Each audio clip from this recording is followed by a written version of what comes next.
I have stood in rooms where men pointed loaded weapons at my chest. I have given orders that sent soldiers into buildings that were still on fire. I have signed my name to documents that decided whether young men and women came home to their mothers or came home in flags. But nothing prepared me for the moment a 2-star general walked across a wedding reception floor, stopped in front of me and saluted. Because in that room, surrounded by the family who spent 18 years calling me a failure, nobody knew who I really was. Not yet. But they were about to find out. My name is Lucy Price, and I need to take you back to the night my father tore up my life with his own 2 hands. I was 18 years old, standing in the kitchen of the house I grew up in, holding an acceptance letter that had taken me 2 years of secret studying, secret applications, and secret hope to earn. I remember the paper trembling in my fingers before he ever touched it because some part of me already knew how this was going to go. My father, Robert Price, was a man who measured worth in trophies and titles, and he had already decided long before I was born what kind of daughter he wanted. Not this kind. He read the letter once. Just once. And then he looked at me the way you'd look at something you found rotting in the back of a refrigerator. "You've always been a liar," he said. His voice didn't even rise. That was the worst part. He said it like a fact, like something as obvious as the color of the sky.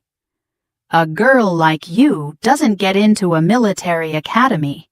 You cheated, or you're confused, or you're just telling another one of your stories. Either way, I won't have it." I remember opening my mouth to argue, and I remember the sound the paper made when he ripped it. Not fast, slow, deliberate, like he wanted me to watch every fiber tear. "You are not fit to wear a uniform," he told me, and he let the pieces fall onto the linoleum like confetti at the world's cruelest party. My mother Helen didn't even look up from the sink. She just said in that soft, resigned voice she used whenever she wanted to avoid a fight, "You'll be back in a few months, honey. This is just a phase." As if I were a teenager threatening to dye my hair blue. As if the last 2 years of my life, the nights I'd stayed up memorizing regulations and physical training manuals under a flashlight so he wouldn't hear, had been some kind of tantrum. I looked at my older brother Daniel sitting at the table, eyes down on his plate. He was 20, and already being groomed as the family's golden son, already talking about SEAL training, already basking in the kind of attention I had never once received. He didn't defend me. He didn't even look at me. He just kept eating like the sound of my father destroying my future was background noise to a Tuesday dinner. I packed 1 bag that night, not because I was dramatic, but because 1 bag was all I had ever been allowed to want for myself. I walked out of that house before sunrise, and nobody walked out after me. No headlights in the driveway. No voice calling my name into the dark. Just the sound of my own footsteps on gravel and the strange, terrifying quiet of being completely alone at 18 years old. That was 18 years ago. I built an entire life in that silence. I earned my commission the hard way, borrowing money I didn't have, filling out paperwork with no family emergency contact because I didn't have one to give. I climbed through ranks nobody in my family ever asked about because nobody in my family ever called. Not on my graduation, not on my first deployment, not when I came home in a flag-draped year that I don't like to talk about even now. I became Colonel Lucy Price, and not one person who shared my blood knew what that title cost me or what it meant. So when the envelope arrived last month, cream-colored embossed my brother's handsome cursive scrawled across the front, I sat at my kitchen table and stared at it for a long time before I opened it. Daniel was getting married. 18 years of silence, and here was an invitation polite and formal like nothing had ever happened. I could feel the old ache rising in my chest, that particular grief that never fully leaves you, the grief of being unwanted by the people who were supposed to want you most. Part of me wanted to burn the invitation in the sink. Part of me, the part that had spent 2 decades learning discipline instead of indulging emotion, knew there was something else here. A door. Maybe the last one that would ever open between me and the family that discarded me. I sat with that cream-colored card until the coffee went cold in my hands, and I made a decision I wasn't sure I was ready for. It was time to close the book on the past. Not to be forgiven, not even to forgive. Just to walk back into that world one final time on my own terms, and see what was left of the people who once called me nothing. 2 weeks later, I found myself driving down a quiet tree-lined road toward a small white chapel, my hands steady on the wheel, even though my heart was doing something it hadn't done in years. I didn't know what I was walking into. I only knew I couldn't keep driving past it anymore. The chapel sat at the end of a gravel drive, white clapboard and green shutters, the kind of place that photographs beautifully and forgives nothing. I parked at the far end of the lot away from the cluster of expensive cars, and sat there for a full minute with the engine off, just breathing. I had faced ambush before. I had walked into rooms where I genuinely did not know if I would walk back out. And still my hand shook slightly on the door handle of my own car, parked outside my own brother's wedding. I had dressed carefully that morning, but not the way you might expect. No uniform, no ribbons, no insignia, nothing that would announce who I had become. I wore a simple navy dress, tailored and quiet, the kind of thing that could belong to anyone. Some small, stubborn part of me had wanted to walk in exactly as they remembered me, or rather exactly as they imagined me, unremarkable, unaccomplished, easy to dismiss. I told myself it was humility. Looking back, I think it was armor. If they were going to hurt me again, I didn't want them to be able to say I'd come flaunting anything. I stepped through the chapel doors, into a wash of organ music and floral perfume, and for a moment nobody noticed me at all. That I realized was its own kind of answer. 18 years, and I could still walk into a room full of my own relatives, like a stranger passing through customs. Then my mother saw me. Helen Price was seated in the second row, silver-haired, now thinner, wearing a mother-of-the-groom dress in dusty rose. Her eyes found mine across the aisle, and I watched something flicker there, not warmth, not even surprise, really, just a kind of cold recalibration, like she was double-checking a number that had always added up the same way. She didn't smile. She turned back around. My father was worse. Robert Price had aged into exactly the man I always suspected he would become: more weight in the jaw, more certainty in the shoulders, the kind of man who had never once in his life been forced to reconsider himself. He saw me from across the vestibule and let out a short, sharp laugh, the kind meant to carry. "Well, look who decided to show up," he said loud enough that 3 or 4 relatives turned. "I didn't think you had the nerve." I kept my spine straight. 25 years of training does that for you. It teaches your body to hold steady, even when something inside you wants to fold. "I got the invitation," I said simply. "I wanted to be here for Daniel." He turned to the small crowd gathering around him, an audience he'd always known how to command. "You remember Lucy," he announced like he was introducing an exhibit at a museum nobody asked to visit. "Ran off at 18 telling everyone she was going to be some big military officer." He shook his head, savoring it. "Told stories her whole life. Guess old habits don't die." The laughter that followed wasn't loud, but it didn't need to be. It was the polite, uncomfortable kind that ripples through a crowd that doesn't know any better than to follow the loudest voice in the room. A cousin I barely recognized leaned toward another guest and murmured something I didn't catch, and I felt the old familiar heat crawl up the back of my neck, not embarrassment exactly, but the specific sting of being reduced in front of witnesses to something small. An older relative, someone's great aunt in a wide-brimmed hat, turned to me with polite curiosity. "And what is it you do now, dear?" Before I could answer, my father cut in, delighted. "Still lying to people, probably. That's her specialty." More laughter. I stood very still and let it wash over me, the way you let incoming fire wash over a bunker. Not because it doesn't land, but because you've trained your body not to flinch when it does. I thought of every operation I had planned in rooms full of men twice my rank, who had once doubted whether a woman belonged at that table. I thought of the medal in a drawer at home that I had never once mentioned to a single person in this building. I said nothing. There was nothing to say to a man who had already decided 18 years ago exactly who I was. Across the vestibule, I caught sight of Daniel in his tuxedo. tall and broad-shouldered, looking every bit the celebrated SEAL commander the family loved to brag about. Our eyes met for one brief second. Something crossed his face, surprise, maybe even the faint shadow of guilt. But the room was full of well-wishers pulling at his sleeve, and after a beat he only gave me a small nod before being swept away toward the altar. Not cruelty exactly, just the same old absence, the same failure to stand between me and the people who'd spent 2 decades tearing me down. I found a seat near the back, folded my hands in my lap, and reminded myself why I'd come. Not for their approval, not even for closure, not really. I'd come to prove something to myself, that I could stand in this room in front of these people and still know exactly who I was regardless of what they believed about me.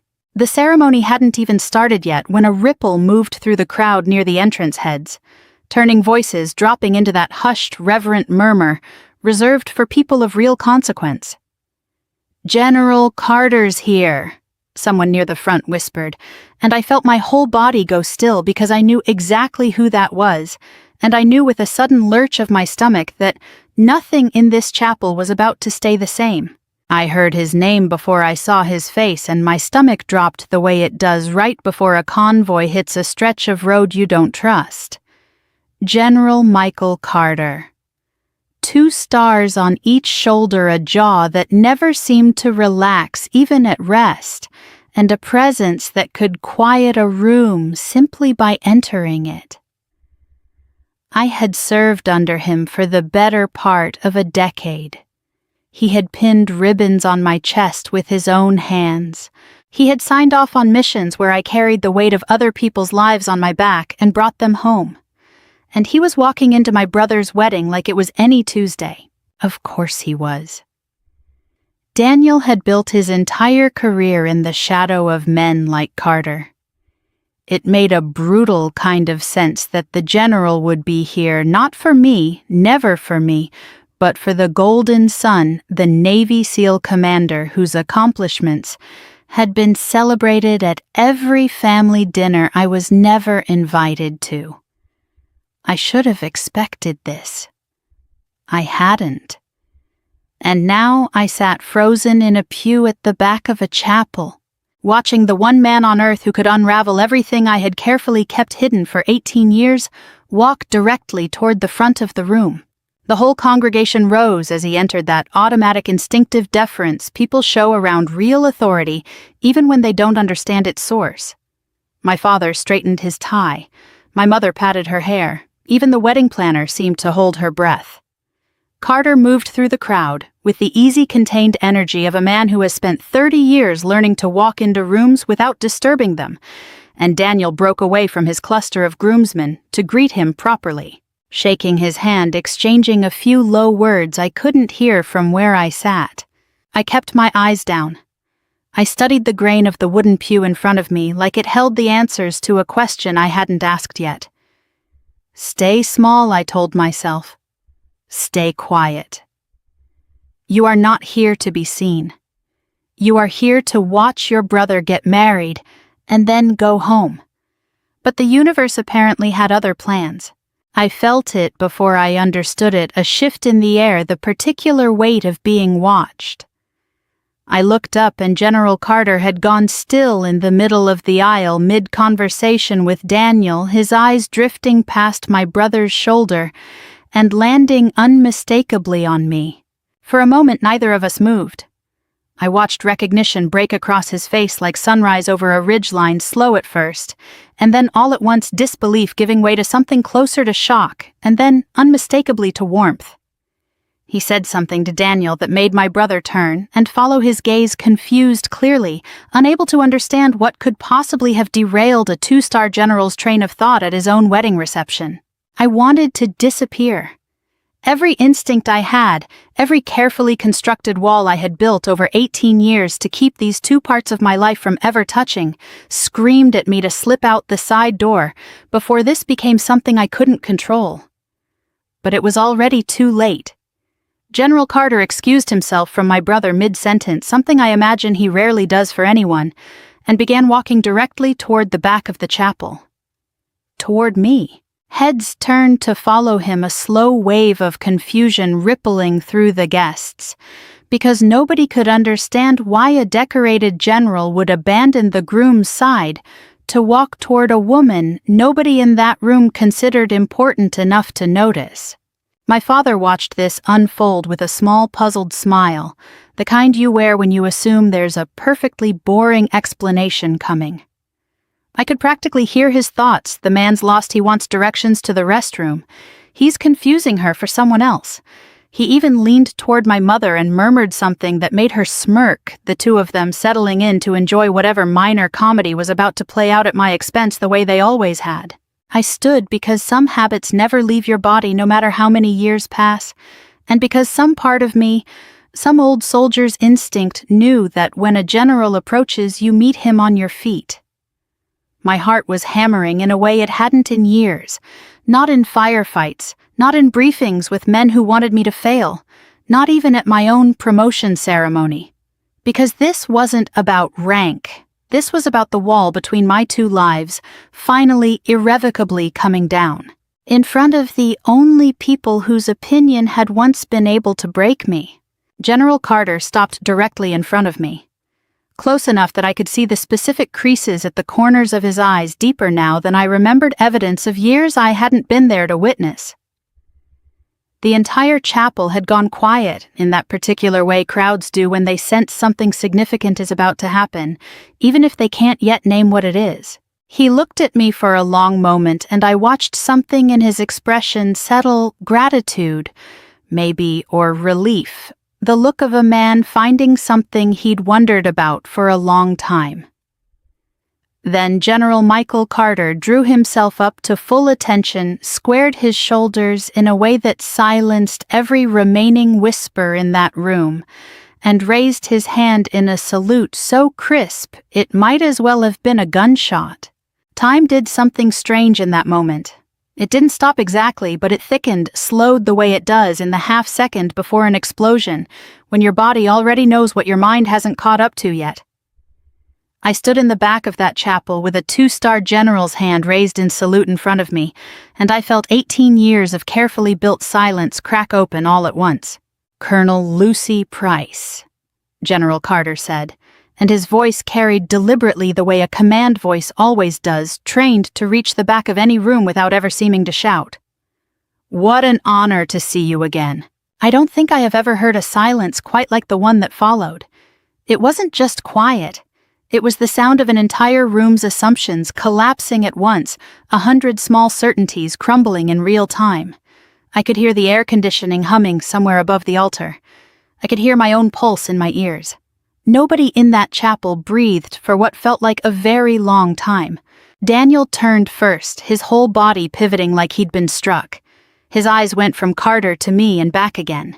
His jaw slightly open, the composed SEAL commander expression completely gone, replaced by something younger, something closer to the boy who used to sit across from me at that kitchen table and say nothing while our father tore my life apart. His bride, still in her half-finished wedding preparations, froze in the doorway of the side room with her hand pressed against her chest. I heard a champagne flute hit the floor somewhere near the front, the delicate shatter of crystal against old wood, though I never saw whose hand it slipped from. Guests who had been murmuring and settling into pews went utterly still.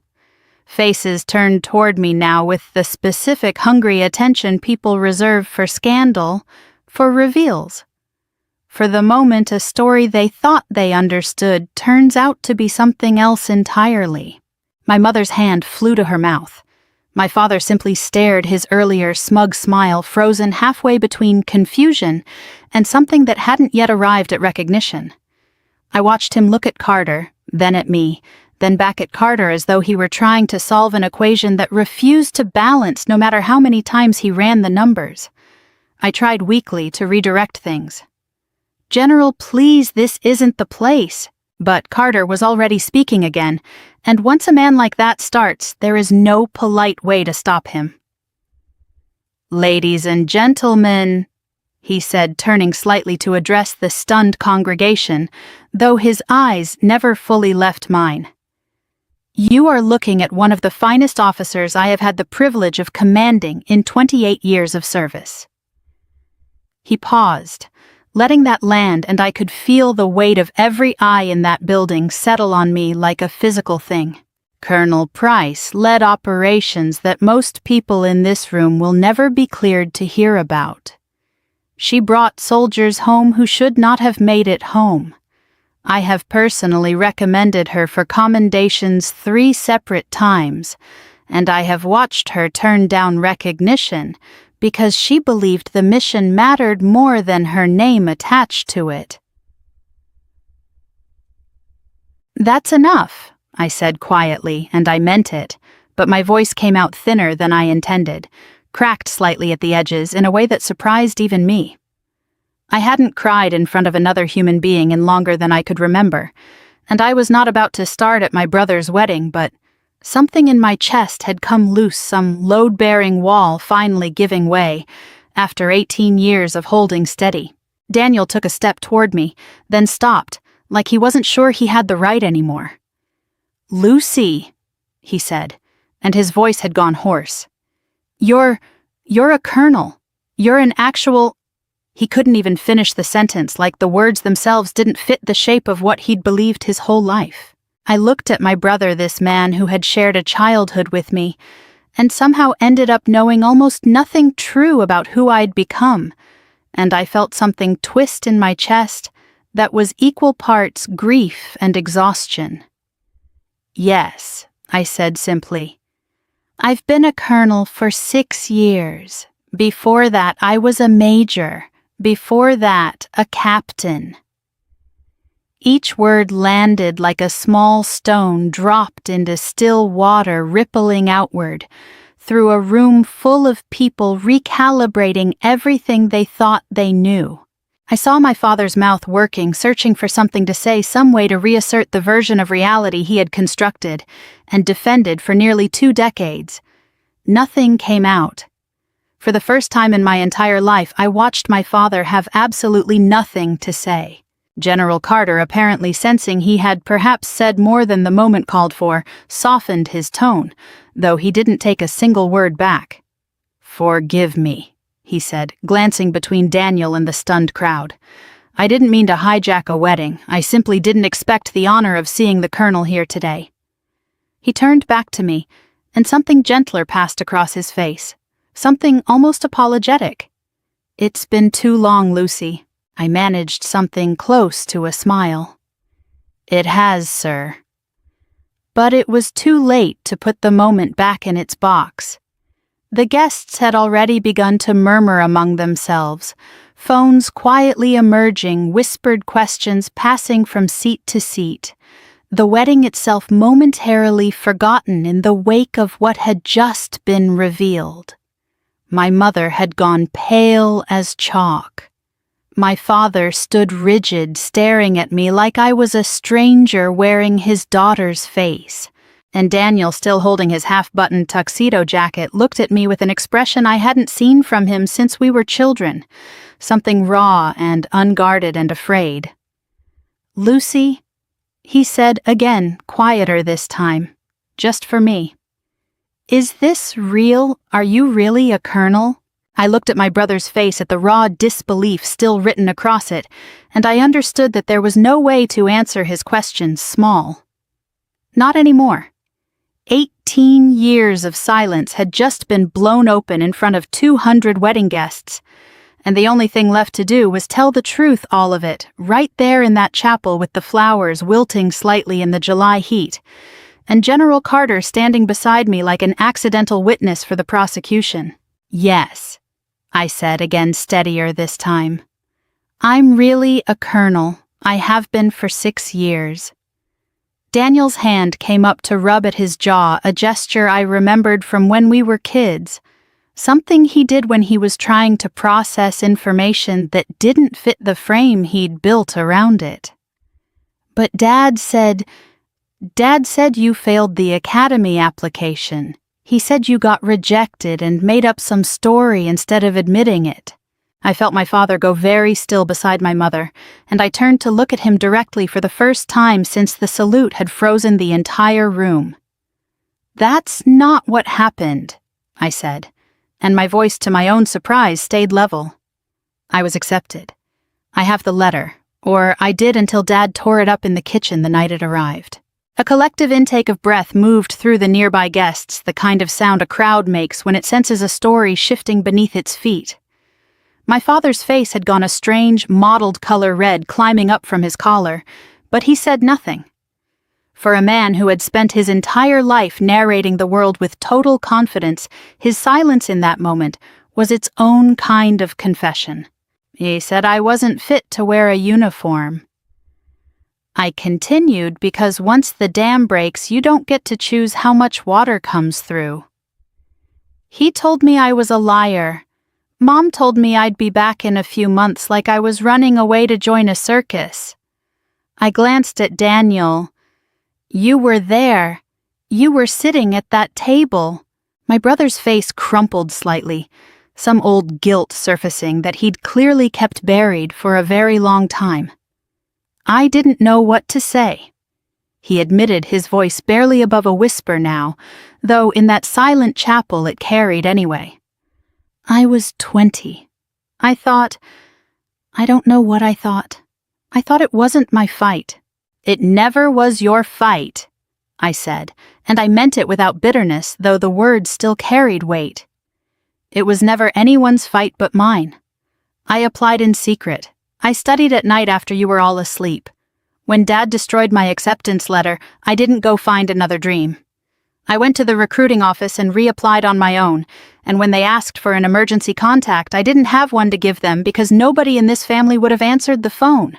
I heard my mother make a small, strangled sound, and when I looked at her, tears had begun sliding down her face, though I couldn't yet tell if they were tears of shame or tears of a woman simply overwhelmed by a truth too large to process standing up. We thought, she started, then stopped, then tried again. We thought you'd fail. We thought it was kinder to let you believe you weren't cut out for it than to watch me fail publicly. I finished for her quietly. Except I didn't fail. I never failed. I just failed to matter to you, and those are two very different things. General Carter, who had been standing slightly apart during this exchange, cleared his throat gently, and when he spoke again, his voice had lost its earlier ceremonial weight, replaced by something more personal, more grave. I want you all to understand something, he said, addressing the stunned crowd, but really speaking, I think, to my parents specifically. I tried more than once to invite Colonel Price's family to her promotion ceremonies, to her commendation dinners. She always declined the invitation on my behalf. He paused, and his eyes found mine with something like sorrow. I assumed it was modesty. I understand now it was something else entirely. I hadn't expected that admission to land as hard as it did even on me. I had spent so many years protecting myself from the reality of my family's indifference that I'd almost forgotten how plainly the evidence had always been there, written into every excuse I'd made, every event I'd quietly declined to share with people who had already told me so long ago exactly how little I meant to them.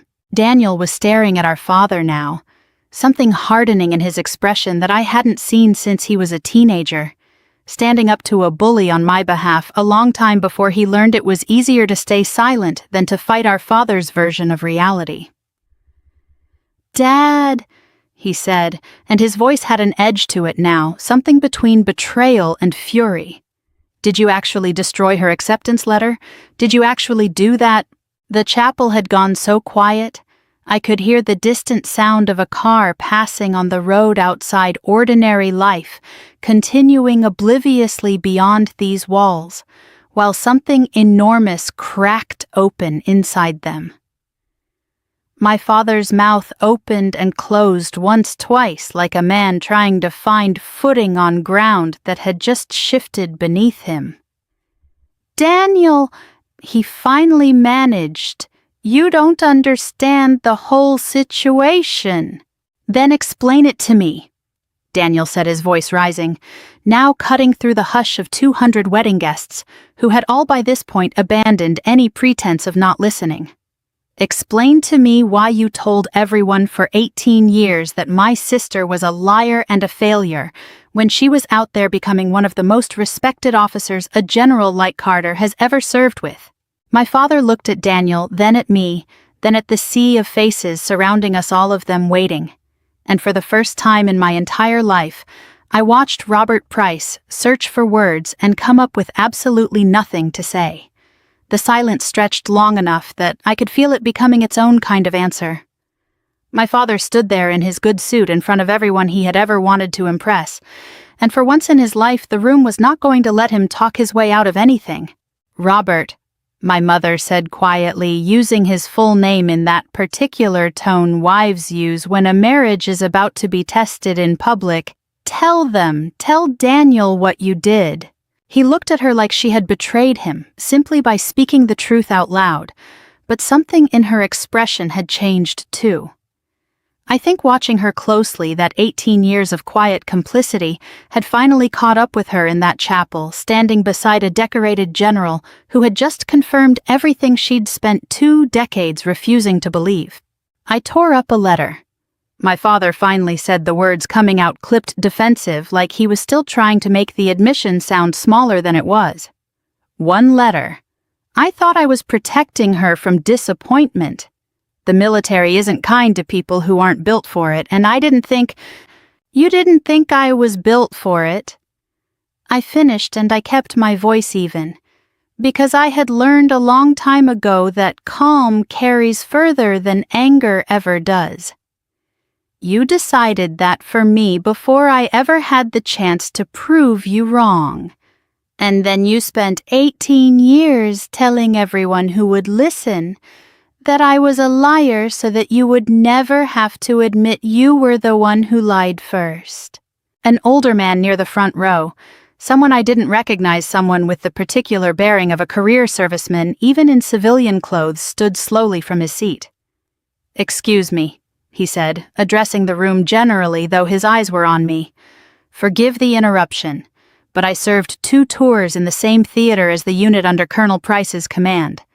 I heard her name spoken with more respect than I've heard most officers earn in a lifetime." He nodded toward me, something like reverence in the gesture. "I didn't expect to meet her at a wedding of all places, but it's an honor, Colonel." The room shifted again, that same rippling wave of recalibration moving through the guests. Except this time it carried something warmer, something closer to awe. General Carter, perhaps sensing an opportunity to settle any remaining doubt, took out his phone and scrolled briefly before turning the screen toward my father, and the small crowd gathered close. Since apparently proof is required, he said, not unkindly, but with the dry precision of a man used to closing arguments, "Here is Colonel Price receiving her Eagles at Fort Bragg." He swiped. "Here she is at a commendation ceremony at the Pentagon, standing beside 2 members of the Joint Chiefs." Another swipe. "And here, if you'd like to see it, is a photograph from a ceremony 3 years ago, where she was decorated for actions I am not permitted to discuss in detail. Actions that saved the lives of an entire unit that would otherwise not have come home." My father stared at the screen like it had physically struck him.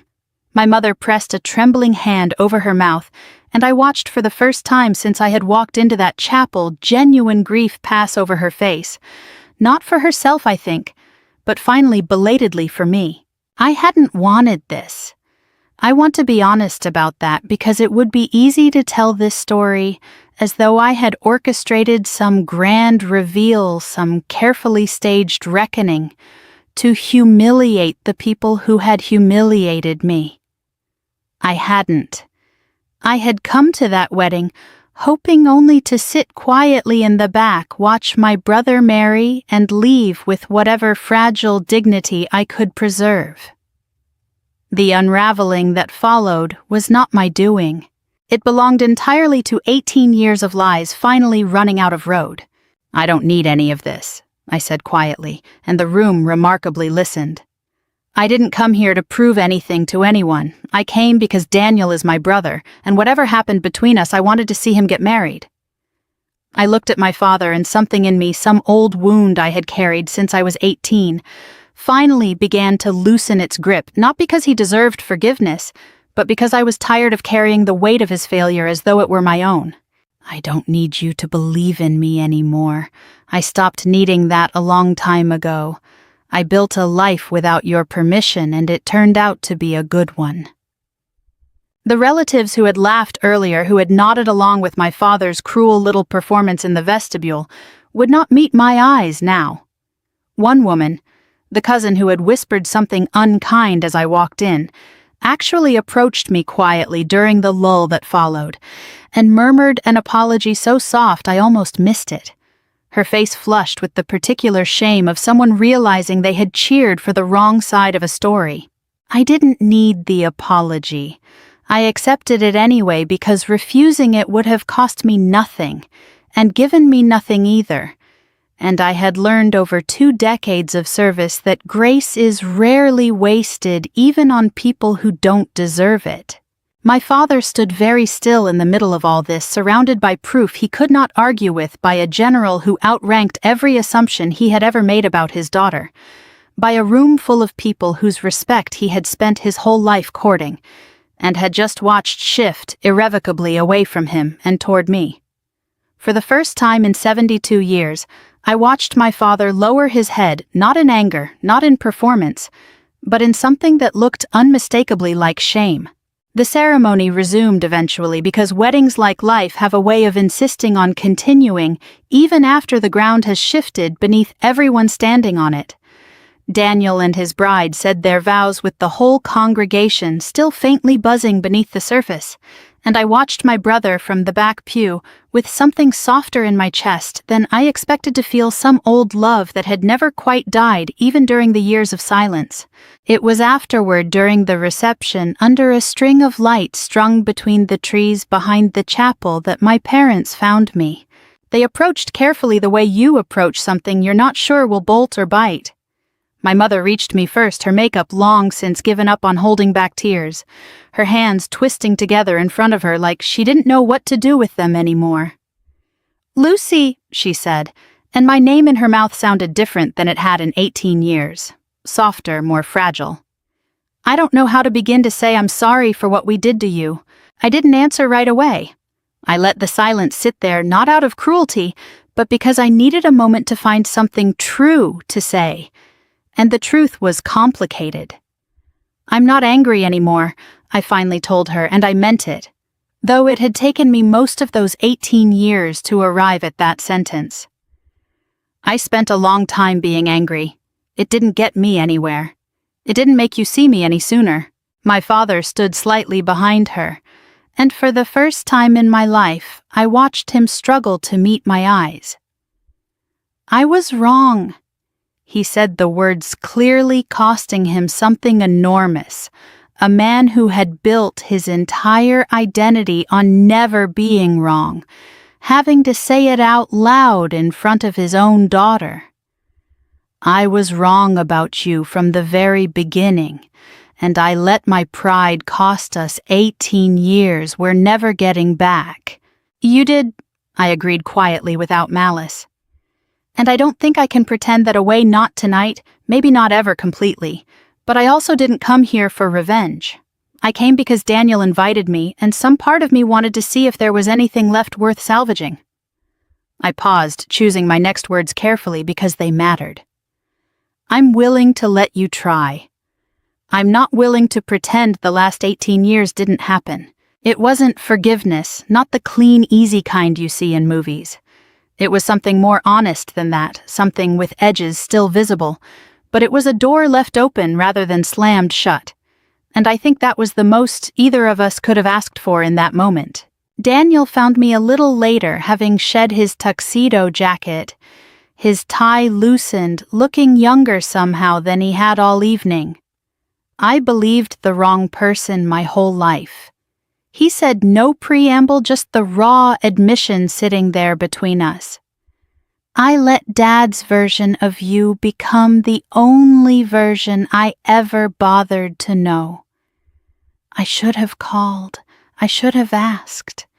I should have done 100 things I never did, and I'm sorry, Lucy. I'm so sorry. I looked at my brother, this man I had once shared a bedroom wall with, who used to sneak me candy when our parents said no, who had also somewhere along the way learned it was safer to stay quiet than to stand beside me. You were 20, I said. You were scared of Dad too. I understand that better now than I did back then. I reached out and pulled him into an embrace, the first one we'd shared in 18 years, and I felt him exhale like he'd been holding his breath since he was 20 years old, sitting at that kitchen table. General Carter found me near the edge of the reception as the night wound down the string lights, casting soft gold across the grass. I hope I didn't overstep. He said something almost sheepish in his tone, an expression I'd never once seen on his face in all our years of service together. You didn't, I told him honestly. You just told the truth. I think this family needed someone to do that a long time ago. He nodded slowly, looking out at the scattered guests, the fairy lights, the ordinary beauty of a wedding finally settling back into itself. Honor doesn't need to shout, he said. It just needs one person willing to stand up straight in the room, and everyone else eventually rises to meet it. I left the reception that night without demanding an apology check written in tears for every birthday missed, without a single word of cruelty toward the parents who had spent nearly 2 decades diminishing me. There was no dramatic reckoning beyond what had already unfolded on its own. I simply let them sit with the truth because I had learned over years of leading soldiers through the hardest moments of their lives that the truth left alone in a room does more damage to the people who built their lives on lies than anything I could ever say to them. 18 years ago, my parents called me a fraud. Tonight, I didn't need to prove them wrong. I only needed one person who knew the truth to walk into the room, and every lie they had told for 18 years collapsed under its own weight. If this story moved you, if it made you think of someone in your own life who was never given the credit they deserved, I want to hear about it. Tell me in the comments where you're watching from tonight, and tell me about the person in your life who proved everyone wrong simply by refusing to give up. We have so many more stories like this one to share with you, so make sure you subscribe and stay close, because this journey is far from over. Let's keep walking it together.